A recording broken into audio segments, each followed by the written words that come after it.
大家好，我係佛系 podcast 成員阿蔡，歡迎收聽佛系讀書會。2025年一踏入農曆新年冇耐，短短幾個月嘅時間入面，就有兩位公眾人物喺冇預警之下忽然離世，震驚社會。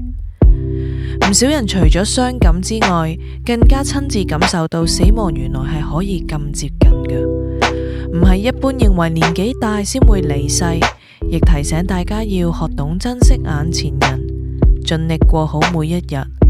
提醒大家無常迅速，要好好活在當下。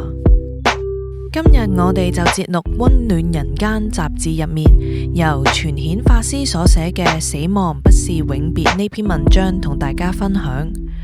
當時撰文正係疫情最嚴峻嘅時候，希望大家睇完之後可以從中得到慰藉同啟發。於是當面對類似情景，應該點樣做好更好嘅準備，同更勇敢正面咁面對死亡呢個課題。死亡不是永別。喺佛教角度入面，死亡不是永別，只係暫別，日後會有機會再見。大覺福航中心院子全顯法師如是說。可以向臨終病者講啲咩呢？佛教話臨終一念係影響往生嘅關鍵，所以呢個時候家屬盡量幫病人放下，可以同佢講：你今世嘅功課已經圓滿啦，你一生做咗好多善行功德，呢個時候係最重要嘅時間，唔好再憶念其他嘅事情，專心專意跟住阿彌陀佛走就得啦。法師話家屬可以把握臨終嘅時間，給予病者最大嘅讚賞同肯定，例如感恩一直嘅教導。有啲咩未完成或者牽掛嘅事情，就由你哋完成，承諾照顧好自己。病者一聽到就會安心，如果仲有時間，就為佢念佛。喪親唔係同亡者終結關係，不過法師話如果真係冇辦法釋懷，咁都有方法補救，就係把握中陰身嘅49日，為逝者多做功德回向，做任何善行亦都可以。誦經係其中一個方法。佛教徒經常誦地藏經，因為地藏經將生死同中陰身嘅49日事情都講得好清楚。如果亡者福德夠，就會因為你幫佢誦嘅地藏經而超拔；如果生前嘅善根唔夠，誦地藏經亦都可以令佢有機會解脫痛苦。除咗誦經念佛，亦都可以為父母持素或者做布施供養，以父母名義捐助慈善團體。供養三寶嘅福德好大，亦都可以供養道場，例如捐助大覺福航中心嘅院子服務。總之一切善行以亡者嘅名義去做，眷屬幫屋企人做功德係特別大噶。法師再三叮囑，有啲乜嘢可以幫逝者做，就係要把握呢49日入面做。除咗為亡者增加功德，透過呢個做法，亦都可以令生者釋懷。佛教係死人嘅宗教？有啲人話佛教係以死為主嘅宗教。全顯法師指出呢個純粹係誤會。佛教非常重視人生。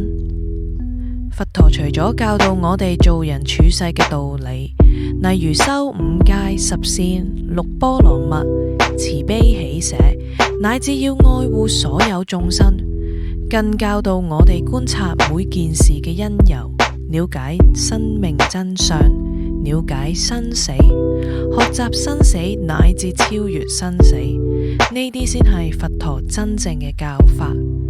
佛教有一句好好嘅說話：人成即佛成。佛陀亦係透過在世嘅時候修菩薩道，一步一步淨化自己嘅生命，完善自己嘅人格，最終究竟成佛。所以佛教係十分重視人生，係超越生死嘅宗教。談生亦談死。死亡係新嘅開始。有一啲嘅病者擔心死後何去何從，對死後世界感到恐懼。呢個時候，由佛教嘅角度解釋死亡，令佢哋認識並且接受死亡，喺餘下嘅時間好好照顧自己。如果病者仲未能夠放下，傳顯法師建議將心結交俾佛菩薩，將今生解決唔到嘅事暫時放下，誠心念佛，請佛菩薩幫你處理，幫你解決，或者涉及關係瓜葛嘅，可以好好發願，來世修補關係。當臨終者知道死亡唔係終結，係下一期生命嘅開始，就算呢一刻做唔到，下世都可以做到，人就會安樂好多，通常都可以釋懷。如何表達哀傷之情？法師安慰家屬，認識只係認識，如果因為環境局限，連簡單儀式都做唔到，咁就要隨順因緣，心念先係最重要，因為彼此嘅連結永遠都唔會消失。所以為亡者做嘅任何功德或者祝福都係有用嘅。我哋做臨終關懷有一句好重要嘅說話：親人嘅離世係暫別，唔係永別，以後係仲有機會再見。尤其係心念咁強烈嘅時候，你想見佢，一定係見到。喺佛教嘅觀點入面，只要精進修行，大家都可以喺善道相遇，充滿希望，係好正面嘅。轉化情緒，1、2、3。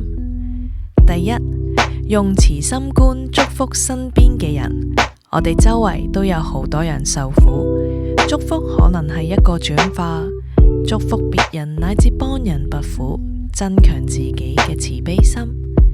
第二，多關心別人，嘗試打電話慰問身邊嘅人，問佢哋最近過得點，聆聽別人嘅苦，給予一啲嘅安慰俾佢哋，將注意力從自己身上移開。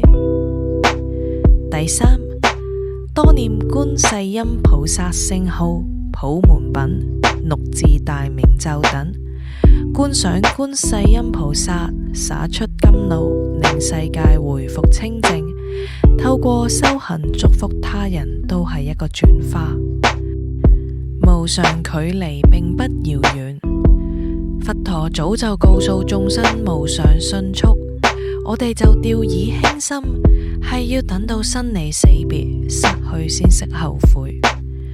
佛陀佢講得好清楚，娑婆世界係苦㗎，我哋要反思苦難係由啲乜嘢原因造成，係天災定係人禍？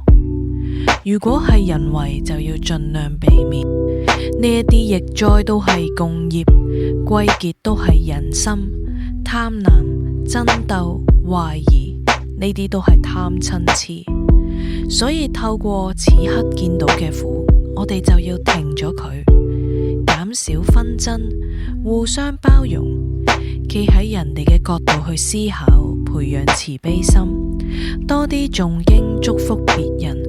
當每個人都有呢個心嘅時候，疫情就會慢慢有好轉。